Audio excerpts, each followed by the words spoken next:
Vous êtes-vous déjà demandé comment les forces spirituelles et politiques peuvent être entrelacées d'une manière qui remet en question la perception commune?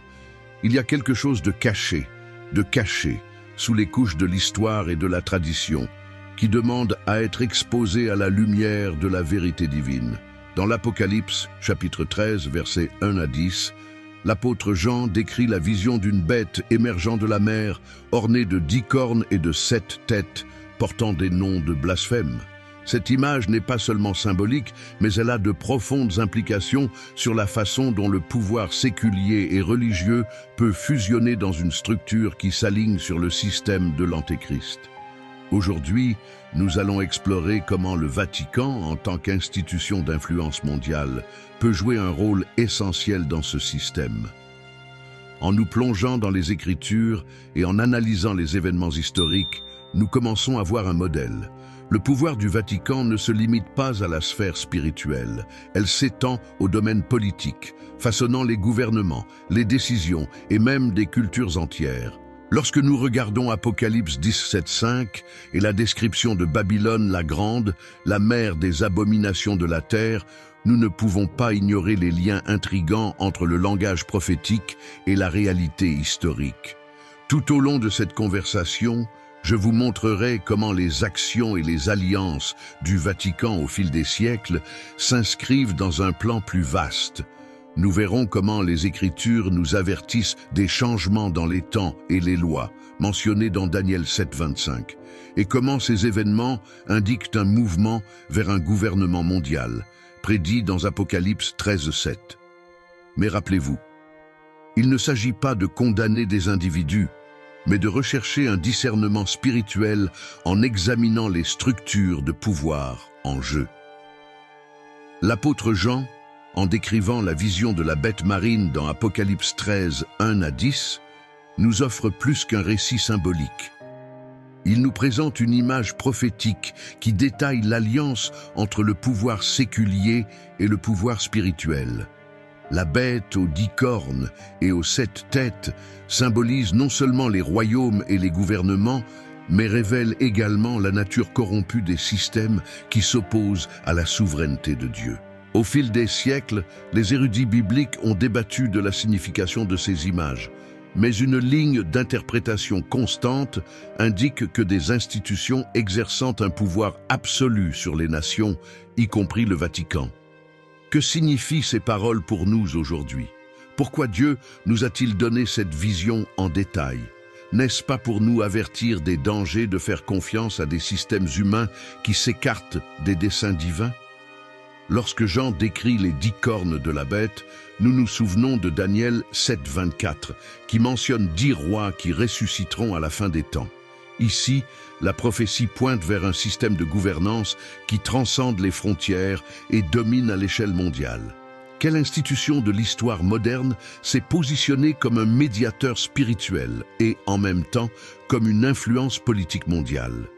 Le Vatican, avec sa structure unique en tant qu'État-nation et religieux, occupe un rôle unique. Son influence s'exerce à la fois dans les questions spirituelles et dans les conseils mondiaux, comme son statut d'observateur permanent à l'ONU. N'est-il pas alarmant de penser qu'une organisation d'une telle portée pourrait un jour s'allier avec le système de l'Antéchrist? Apocalypse 13. 4 nous dit que l'humanité adorera la bête en disant « Qui est comme la bête? Qui peut lui faire la guerre ?» C'est là l'essence du pouvoir illusoire, un système si grandiose qu'il semble invincible. Le Vatican, avec sa riche histoire, son autorité spirituelle et ses liens politiques, se présente comme le seul chemin vers Dieu. Non, au contraire, nous devons discerner les intentions de Dieu des déviations humaines. Rappelez-vous que les Écritures nous enseignent en 1 Jean 4, 1 « Bien-aimés, ne croyez pas tout esprit, mais éprouvez les esprits pour voir s'ils sont de Dieu. » Nous devons donc examiner attentivement tout système ou institution qui se présente comme le seul chemin vers Dieu. La centralisation du pouvoir spirituel à Rome reflète-t-elle la simplicité de l'Évangile que Jésus nous a enseigné? Le prophète Daniel, dans Daniel 7,25, décrit une puissance qui essaiera de changer les temps et les lois. Historiquement, nous pouvons observer comment le Vatican a assumé l'autorité de modifier le calendrier, de réinterpréter les Écritures et d'établir un dogme. Le calendrier grégorien, largement adopté aujourd'hui, a été introduit par le pape Grégoire. Bien que cela puisse sembler être un changement technique, ces actions reflètent une volonté de façonner la culture mondiale selon l'autorité papale. Qu'est-ce qui empêche les changements futurs d'être mis en œuvre à des fins encore plus sombres? L'histoire nous enseigne que le pouvoir corrompt et que le pouvoir absolu corrompt absolument. Nous devons être vigilants pour discerner ces manœuvres dans le contexte de la parole de Dieu. De telles actions préparent-elles le terrain pour le règne de la bête, décrit en Apocalypse 13:7. Nous y lisons que la bête a reçu l'autorité sur toutes les tribus, tous les peuples, toutes les langues et toutes les nations. Cette domination mondialisée n'est possible que par le biais d'une entité qui transcende les barrières culturelles et politiques. Le Vatican, avec son réseau diplomatique et sa présence internationale, a les moyens d'exercer une telle influence. La recherche actuelle de l'œcuménisme, présentée comme un effort d'unité, peut être le signe avant-coureur d'une direction unique qui contrôle les consciences spirituelles. Mais quel est le prix de cette unité? La Bible nous met en garde en 2 Corinthiens 6,14. « Ne vous mettez pas sous un joug inégal avec les incroyants. La paix œcuménique cache-t-elle la soumission à un système qui remet en question la souveraineté du Christ? Chers amis, il est important de se rappeler que l'Apocalypse n'a pas été écrite seulement pour effrayer, mais pour préparer le peuple de Dieu. La vision de la bête est un appel à la vigilance. Dans Matthieu 24:24, Jésus nous avertit que de faux Christ et de faux prophètes se lèveront, montrant de grands signes et des prodiges pour tromper même les élus. Le rôle du Vatican en tant que médiateur mondial et sa capacité à rassembler les dirigeants religieux et politiques en font un acteur central dans ce scénario prophétique. Nous ne pouvons pas ignorer les signes, nous devons les examiner à la lumière de la parole et prier pour le discernement. Après tout, Dieu nous a donné le Saint-Esprit pour nous guider dans toute la vérité, selon Jean 16. Puissions-nous rester fermes dans l'assurance que Jésus est notre vrai berger.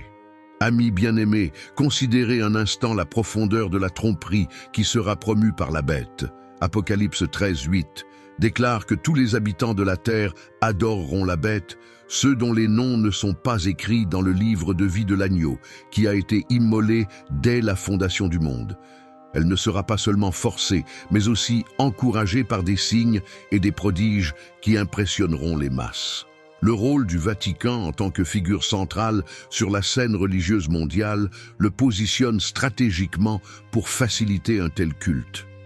Avec l'unification des différentes traditions religieuses et son influence politique, elle pourrait devenir l'épicentre du culte mondial. Mais la vraie question est de savoir si nous sommes spirituellement préparés à reconnaître la différence entre les signes de Dieu et les faux miracles de la bête. Apocalypse 13:5 décrit la bête recevant une bouche qui proférait de l'arrogance et des blasphèmes et a reçu l'autorité d'agir pendant 42 mois. L'histoire rapporte des moments où le Vatican a pris des positions qui contestaient directement les principes bibliques, tels que la pratique de l'indulgence et du contrôle doctrinal absolu. De telles actions, souvent justifiées au nom de l'unité et de la tradition, ont servi à consolider le pouvoir spirituel et séculier en une seule institution. Ces événements historiques peuvent-ils être compris comme des échos de la prophétie? Qu'est-ce que cela nous enseigne sur l'importance de tester chaque enseignement et chaque pratique à la lumière de la parole de Dieu? Il est essentiel de se rappeler que Jésus nous a appelés à la liberté spirituelle et non au contrôle humain.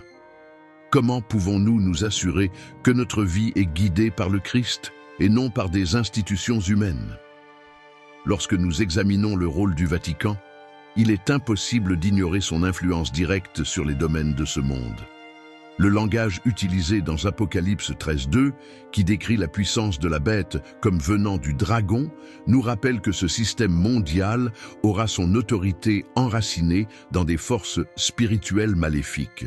Pensez-y, comment une institution qui a commencé comme un mouvement de foi humble est-elle devenue l'une des organisations les plus riches et les plus influentes de l'histoire? Bien que sa mission originelle ait été d'annoncer l'Évangile, son histoire est marquée par des alliances avec des rois, des empires et des systèmes de pouvoir. N'est-ce pas le genre de contrôle que Apocalypse 13 nous met en garde de discerner? En réfléchissant, nous devons prier pour le discernement afin de ne pas nous laisser séduire par des systèmes qui détournent l'attention du Christ. Enfin, mon cher ami, il nous est rappelé que la prophétie n'est pas seulement un avertissement, mais une promesse de victoire pour ceux qui restent fidèles à Dieu. Apocalypse 13h10 nous encourage par ces paroles. Si quelqu'un conduit en captivité, il ira en captivité. Si quelqu'un tue avec l'épée, il doit être tué avec l'épée.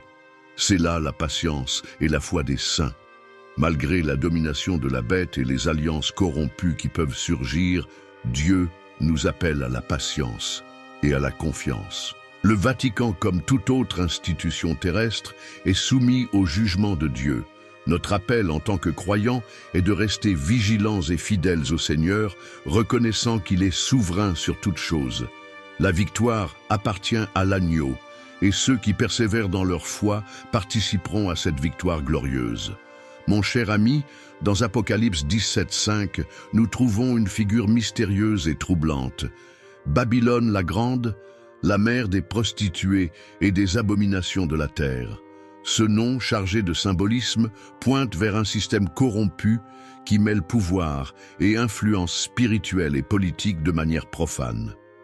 Babylone n'est pas seulement une référence à une ville historique, mais un archétype de toute entité qui séduit les nations avec des promesses de richesse et de pouvoir, tout en s'écartant des voies de Dieu. Tout au long de l'histoire, de nombreux érudits ont désigné le Vatican comme une manifestation moderne de cette Babylone. Mais qu'est-ce qui nous amène à cette conclusion? Comment les alliances historiques et politiques du Vatican reflètent-elles les attributs de cette figure prophétique?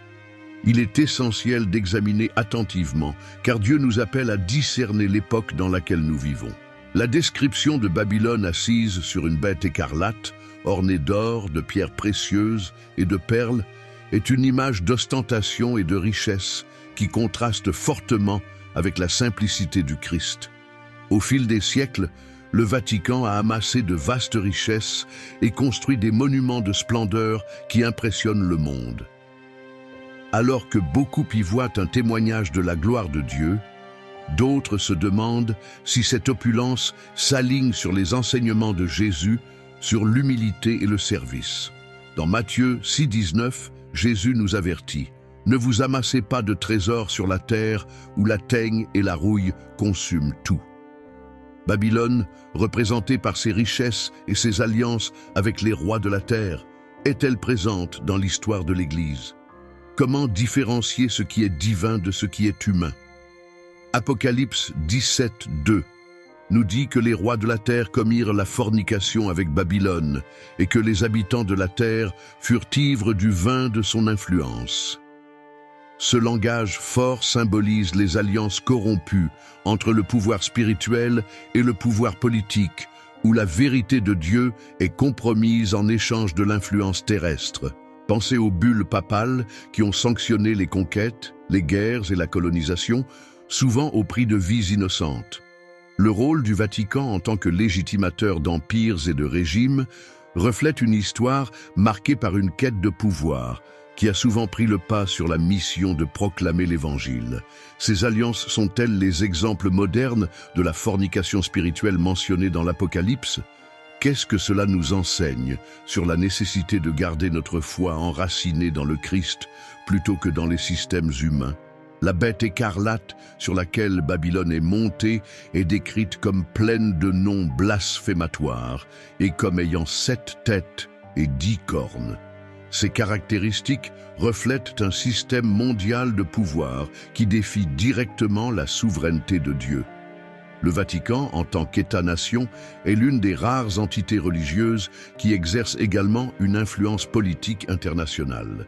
Son rôle dans les négociations diplomatiques et les conférences mondiales le positionne comme un acteur clé sur la scène mondiale. Bien que ses intentions puissent être considérées comme pacifiques, la prophétie nous met en garde contre les systèmes qui mélangent l'autorité spirituelle et le pouvoir séculier. Cette fusion est-elle une manifestation moderne de Babylone? Comment pouvons-nous discerner cela à la lumière des Écritures de l'Apocalypse? Dans Apocalypse 17:6, Jean voit que Babylone est ivre du sang des saints et des témoins de Jésus. Cela nous rappelle les persécutions historiques menées par l'Inquisition et d'autres initiatives au nom de l'orthodoxie religieuse. Des milliers de chrétiens ont souffert et sont morts pour avoir résisté à des doctrines et des pratiques qu'ils considéraient comme contraires à la parole de Dieu.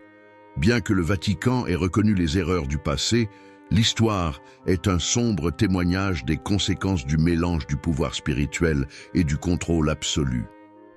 Nous devons nous rappeler les paroles de Jésus en Jean 16:2. « On te chassera des synagogues, mais l'heure vient où celui qui te tuera pensera à rendre service à Dieu. » Comment pouvons-nous tirer des leçons de ces leçons du passé et garder notre foi ferme en Christ?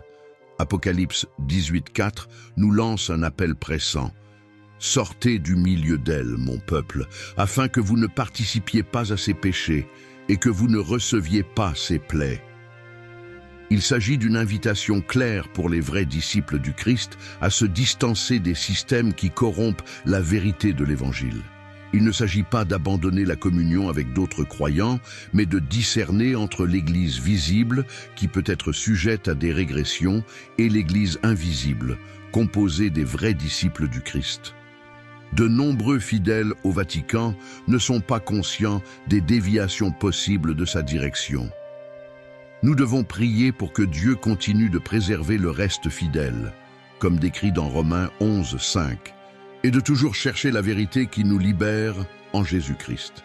Chers amis, dans Apocalypse 18:3, nous lisons que « Toutes les nations burent du vin de la colère de sa fornication, et les rois de la terre commettèrent la fornication avec elle. » Ce passage nous met en garde contre la capacité de Babylone à corrompre les nations par des promesses séduisantes de richesse et de puissance.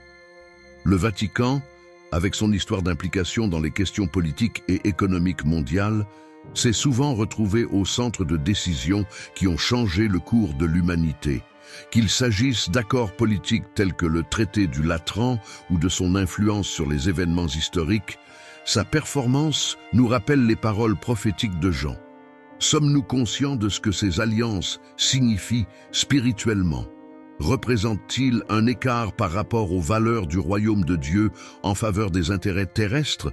Dans Apocalypse 17, 9 à 10, les 7 têtes de la bête sont interprétées comme 7 montagnes et aussi comme 7 rois. De nombreux érudits associent les 7 collines à la ville de Rome, connue historiquement comme la ville des 7 collines. Ce lien direct entre la prophétie et le Vatican a été largement débattu. Rome, en tant que siège du pouvoir papal, occupe une position unique dans l'histoire religieuse et politique. Mais cette position accomplit-elle le dessein de Dieu ou représente-t-elle une déviation de sa volonté? Nous devons nous rappeler que le pouvoir temporel peut être un piège, entraînant même ceux qui ont commencé avec de bonnes intentions. Comment pouvons-nous nous assurer que nous sommes enracinés dans le rocher du Christ et non dans les structures instables des systèmes humains? Apocalypse 18:7 décrit Babylone comme disant dans son cœur « Je suis assise comme une reine, et je ne suis pas veuve, et je ne verrai pas de deuil. » C'est l'orgueil d'un système qui se croit au-dessus du jugement divin. Lorsque nous regardons l'histoire du Vatican, nous observons des moments où ses actions semblaient défier l'humilité et la repentance que Jésus nous a appelés à vivre.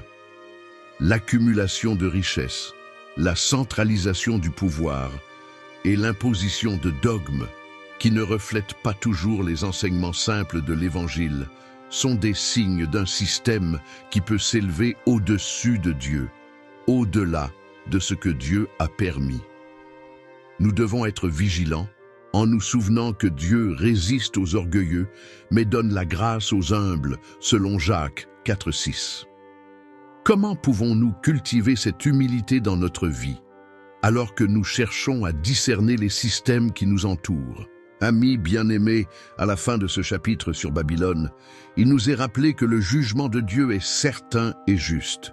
Apocalypse 18, 21 décrit la chute de Babylone en ces termes. « Et un ange fort éleva une pierre comme une grande meule, et la jeta dans la mer en disant « Avec la même violence, Babylone, cette grande ville, sera renversée, et on ne la retrouvera plus. » Cette image puissante nous donne l'espoir que, malgré les corruptions et les déviations du présent, le royaume de Dieu triomphera.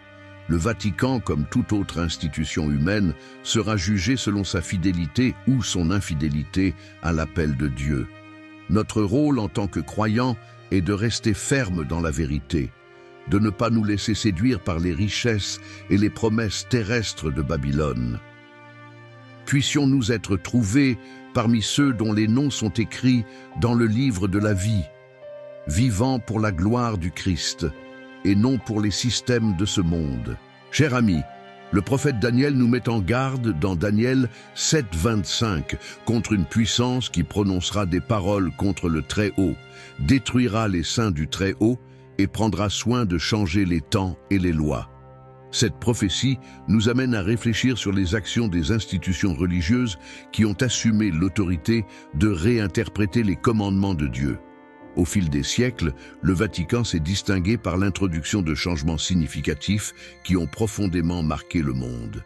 Du remplacement du samedi par le dimanche comme jour de repos aux adaptations du calendrier grégorien, ces changements sont souvent présentés comme des avancées. Mais résistent-ils à la lumière des Écritures?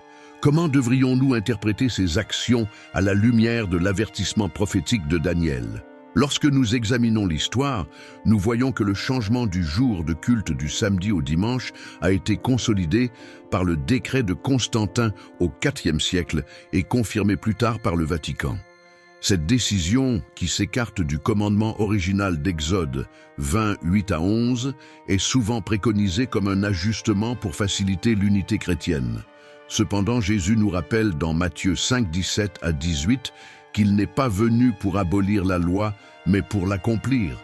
Une institution humaine peut-elle modifier ce que Dieu a établi?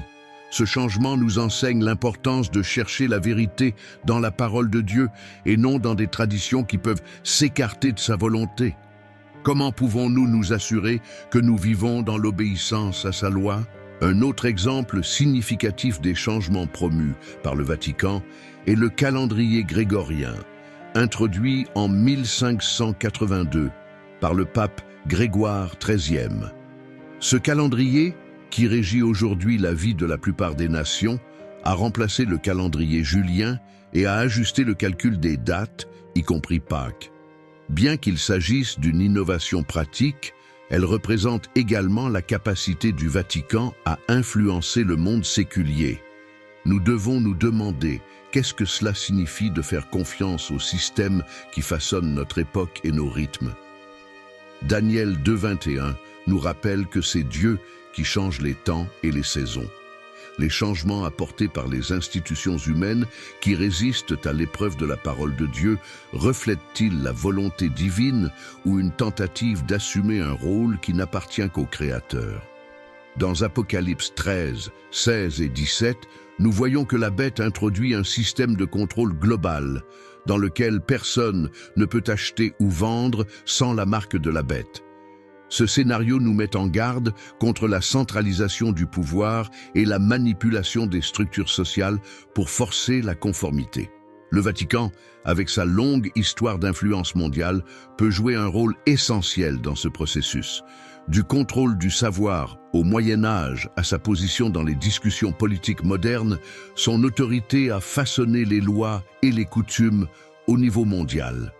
Ces actions préparent-elles le terrain pour un système de contrôle comme celui décrit dans l'Apocalypse? Nous sommes attentifs aux signes. Dans Marc 7, 8, 9, Jésus réprimande les pharisiens pour avoir substitué les traditions des hommes au commandement de Dieu en disant « Abandonnez le commandement de Dieu et attachez-vous à la tradition des hommes ». Ce principe reste pertinent aujourd'hui car nous voyons souvent les traditions humaines s'élever au-dessus de la parole de Dieu. Le Vatican, en introduisant des dogmes et des décrets qui n'ont aucun fondement biblique, nous rappelle clairement l'avertissement du Christ. Comment pouvons-nous nous assurer que nos pratiques religieuses sont fondées sur la vérité éternelle de l'Écriture et non sur des traditions ? Nous devons continuellement revenir à la parole pour tout tester, comme 1 Thessaloniciens 5, 21 nous y encourage.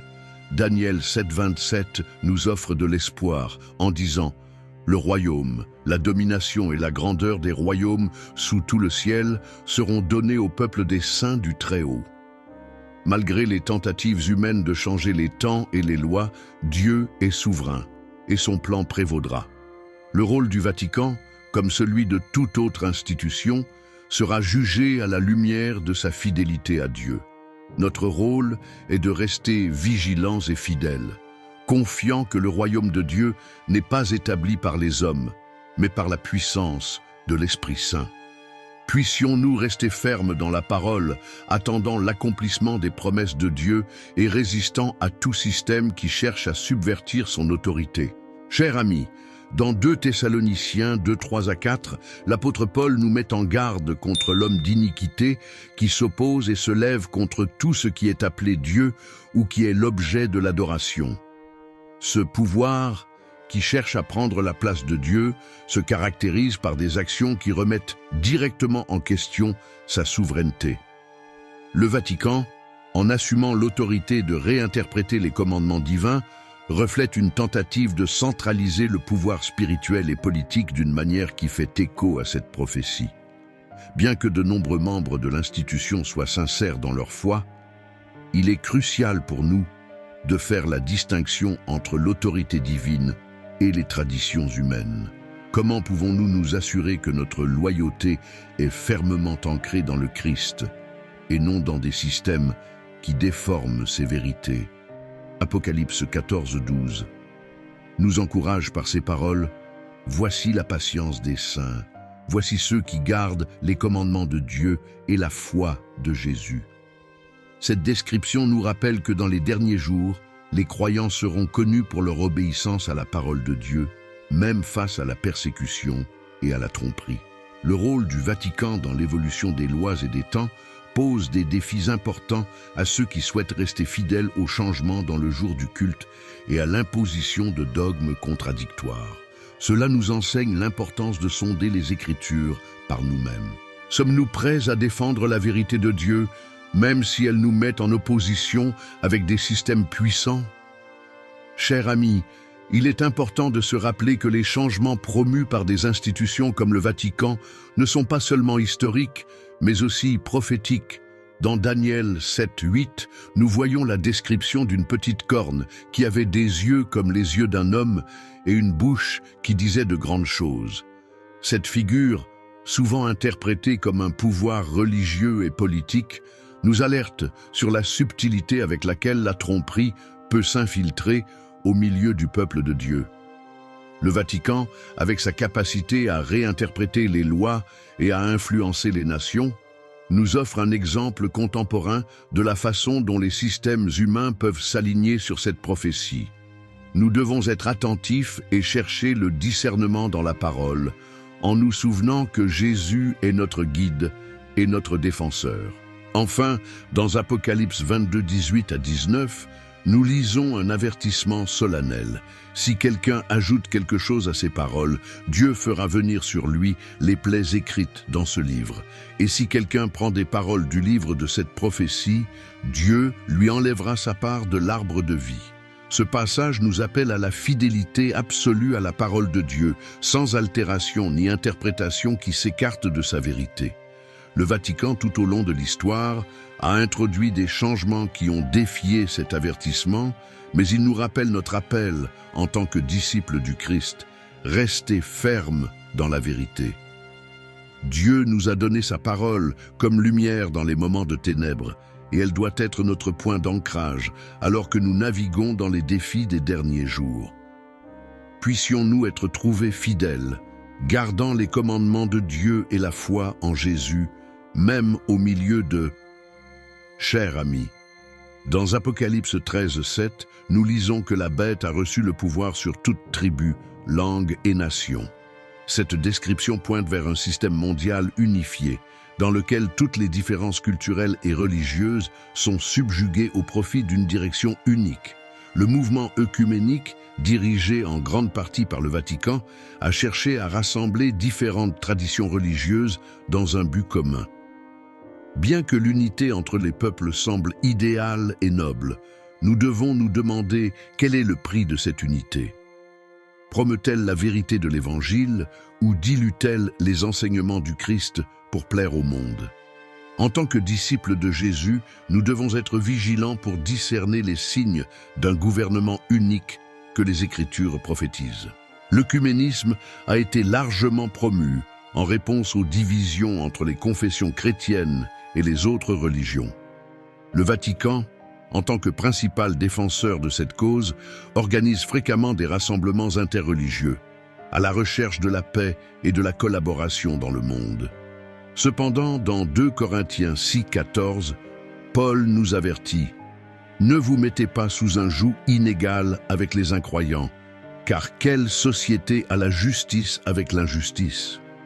Cette question nous met au défi de considérer dans quelle mesure la recherche de l'unité peut compromettre la pureté de l'Évangile. Cet effort est-il un reflet de l'amour du Christ ou un prélude à la conformité exigée par le système de l'Antéchrist? Apocalypse 13:8 nous révèle que tous les habitants de la terre l'adoreront, ceux dont les noms ne sont pas écrits dans le livre de vie. Ce culte universel de la bête sera facilité par une fusion des pouvoirs religieux et politiques qui transcendent les barrières. L'œcuménisme, en mettant l'accent sur la recherche d'un terrain d'entente entre les différentes religions, peut être un outil puissant pour préparer le monde à cette unification. Cependant, la parole de Dieu nous avertit qu'il n'y a qu'un seul médiateur entre Dieu et les hommes, Jésus-Christ. Première épître à Timothée 2:5. Tout effort qui met un autre système ou une autre figure à la place du Christ doit être considéré avec prudence. Nous sommes sur nos gardes contre les dangers d'une foi diluée au nom de l'unité. Chers amis, le Vatican, avec son réseau diplomatique et son statut d'observateur à l'ONU, est particulièrement bien placé pour influencer les décisions mondiales.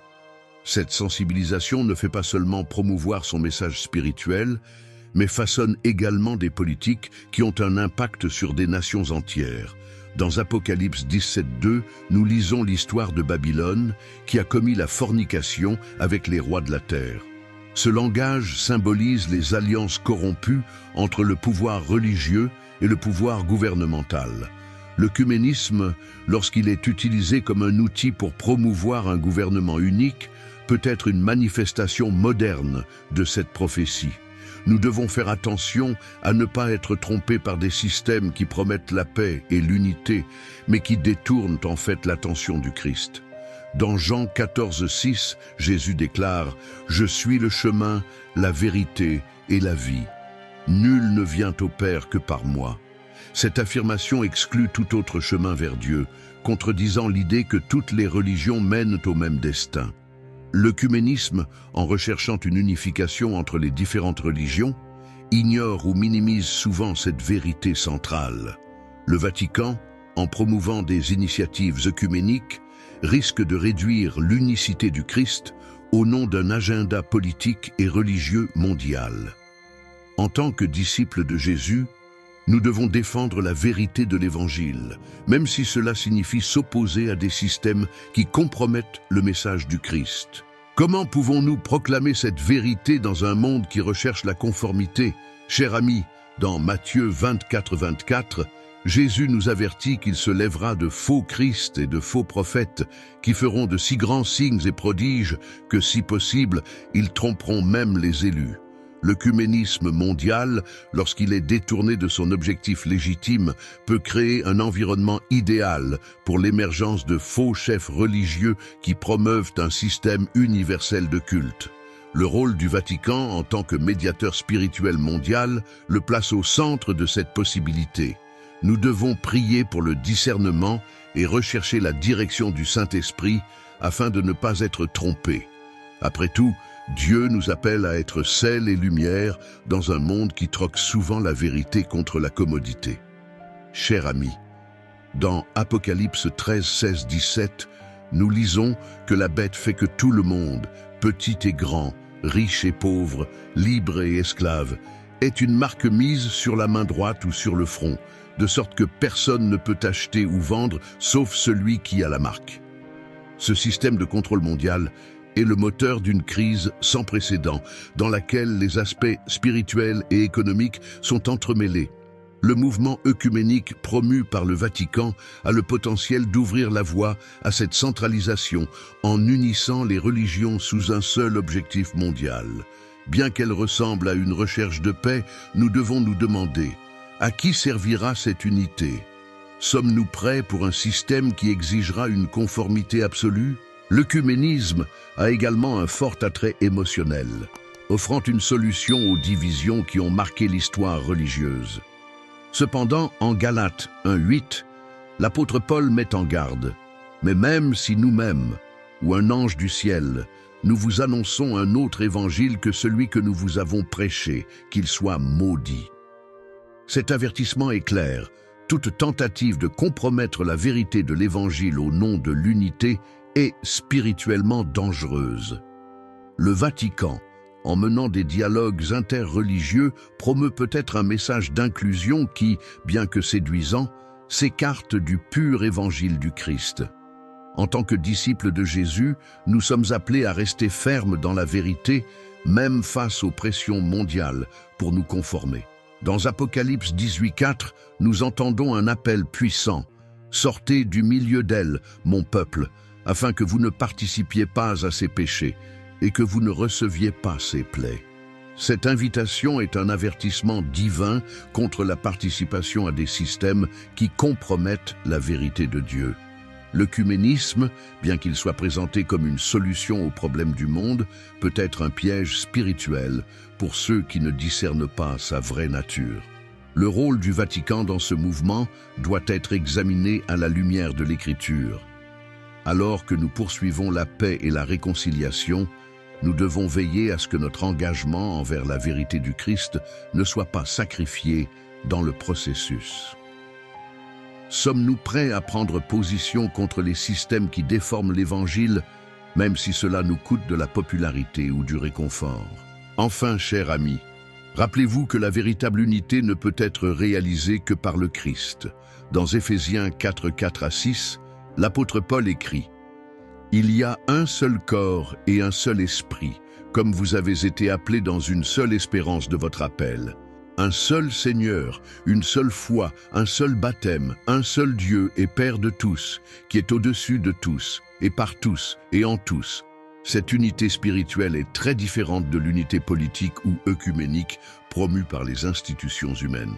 Le royaume de Dieu ne se construit pas par des engagements politiques ou religieux, mais par la fidélité à la parole de Dieu et à l'œuvre de l'Esprit Saint. Puissions-nous nous tenir sur cette vérité, en rejetant tout système qui remplace l'autorité du Christ par des alliances humaines. Chers amis, dans Apocalypse 17-18, nous lisons que la femme, Babylone, est la grande ville qui règne sur les rois de la terre. Cette déclaration met en évidence une autorité qui transcende les frontières et exerce une influence. Le Vatican, en tant que siège de l'une des plus grandes religions du monde et en tant qu'État-nation, remplit un rôle unique qui combine le pouvoir spirituel et politique. Ce dualisme la place dans une position stratégique pour façonner le cours de l'humanité. Mais cette autorité est-elle utilisée en accord avec la volonté de Dieu ou reflète-t-elle un système qui s'écarte des principes du royaume de Dieu? Il est essentiel que nous examinions cette question à la lumière de l'Écriture. Comment pouvons-nous évaluer l'histoire du Vatican à la lumière de cet enseignement?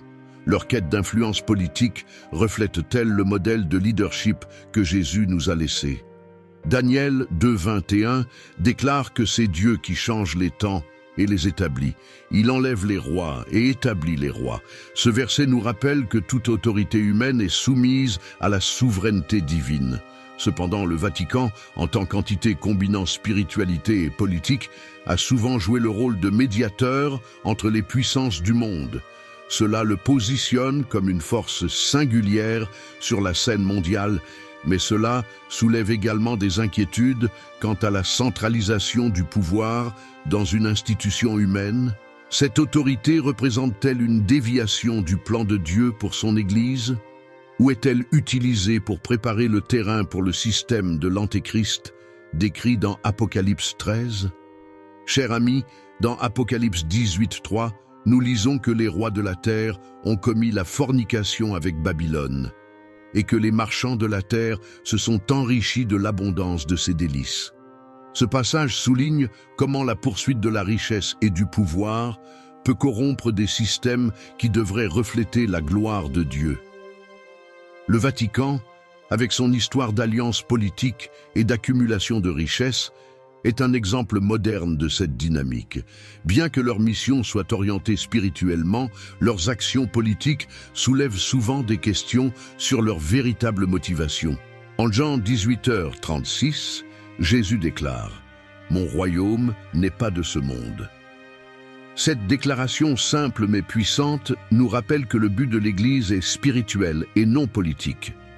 Cependant, le Vatican, en assumant le rôle de médiateur politique, s'est souvent impliqué dans des questions qui sont loin de la mission originelle de l'Église, du soutien au régime à sa position dans les forums mondiaux. Son influence dépasse le spirituel. Cela soulève une question cruciale. L'Église devrait-elle être si profondément impliquée dans les structures de pouvoir mondaines? Chers amis, l'impact du Vatican dépasse les frontières religieuses, atteignant des domaines tels que l'économie, la culture et la diplomatie.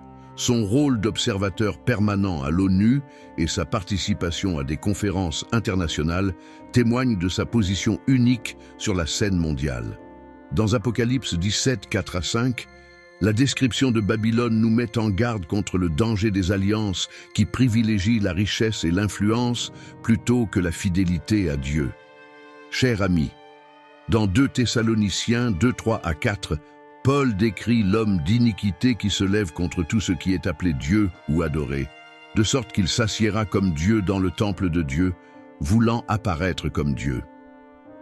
Ce texte nous met en garde contre la centralisation du pouvoir religieux et politique dans des systèmes qui cherchent à usurper l'autorité de Dieu. Le Vatican, avec son histoire de décrets et de dogmes, a souvent exercé une influence qui va au-delà de l'Écriture, s'établissant comme l'autorité finale en matière spirituelle.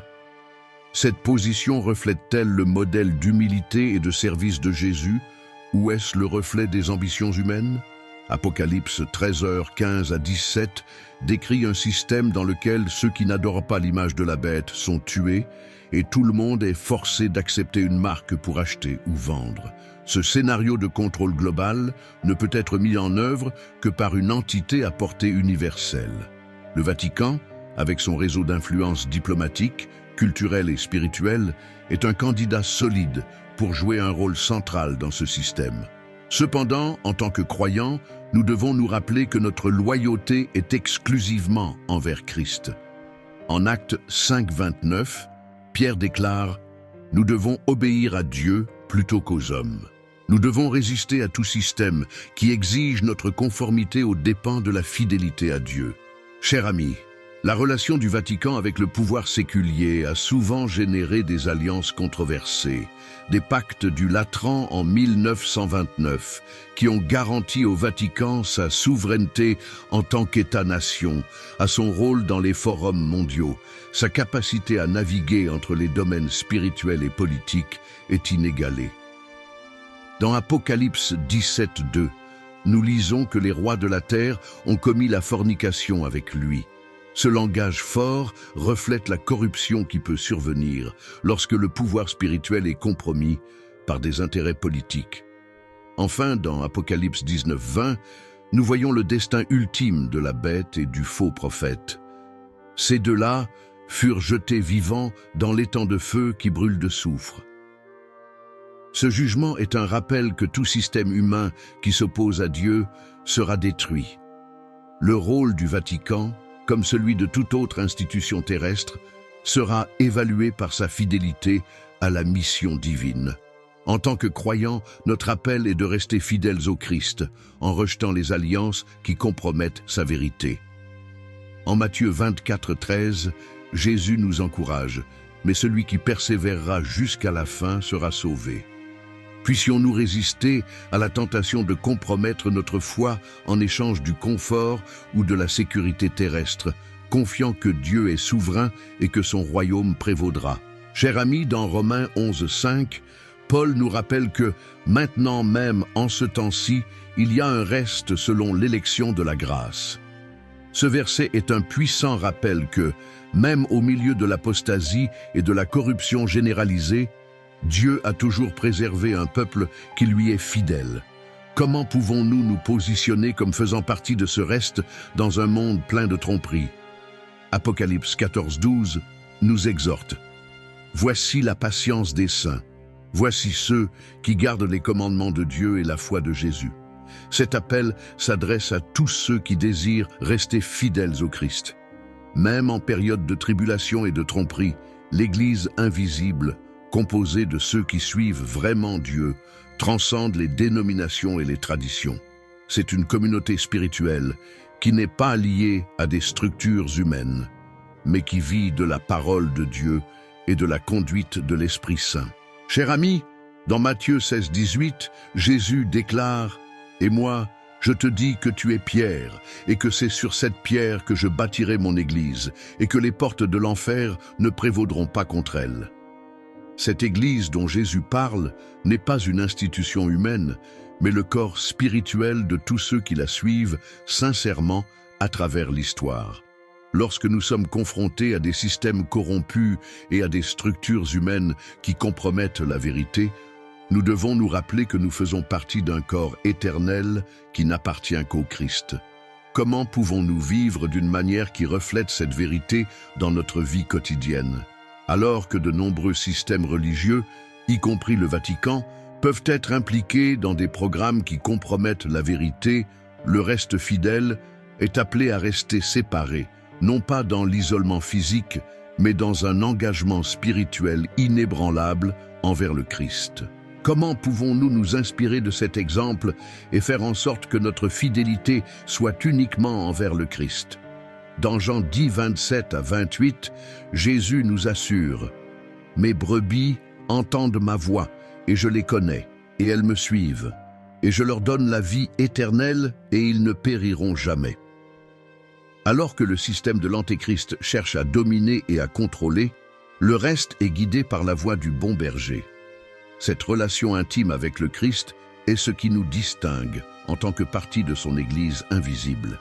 Chers amis, dans Éphésiens 5, 27, Paul décrit l'Église comme ce que Christ se présentera à lui-même glorieux, sans tache ni ride, ni rien de semblable, mais saint et irréprochable.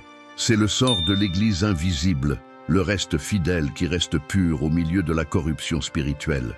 Cette sainteté n'est pas quelque chose que nous atteignons par nous-mêmes, mais est le résultat de l'œuvre transformatrice du Christ dans nos vies. Laissons-nous Dieu nous modeler pour faire partie de ce corps glorieux.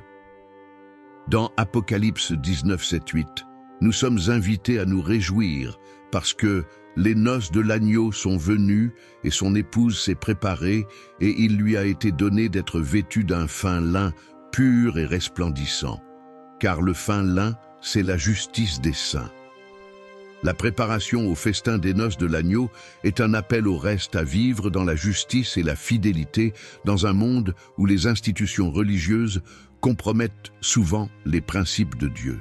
Chers amis, dans Hébreux 12, 1 à 2, Nous sommes appelés à rejeter tout poids et tout péché qui nous entoure de si près et à courir avec patience la course qui nous est proposée en regardant à Jésus, l'auteur et le parfait de la foi. C'est l'appel au reste fidèle, rester concentré sur Jésus, quelles que soient les difficultés et les déceptions qui nous entourent. La course qui nous a été proposée n'est pas facile, mais la victoire est garantie pour ceux qui restent fidèles. Comment pouvons-nous nous débarrasser des fardeaux et des distractions qui tentent de nous distraire de notre but en Dieu? Enfin, dans Apocalypse 21:7, il nous est donné la promesse de Dieu. Celui qui vaincra héritera tout, et je serai son Dieu, et il sera mon fils. C'est l'espérance du pèlerin fidèle. Puissions-nous vivre comme des vainqueurs, confiants que Dieu est fidèle pour accomplir ses promesses, et nous soutenir jusqu'au grand jour où nous serons avec lui pour toujours.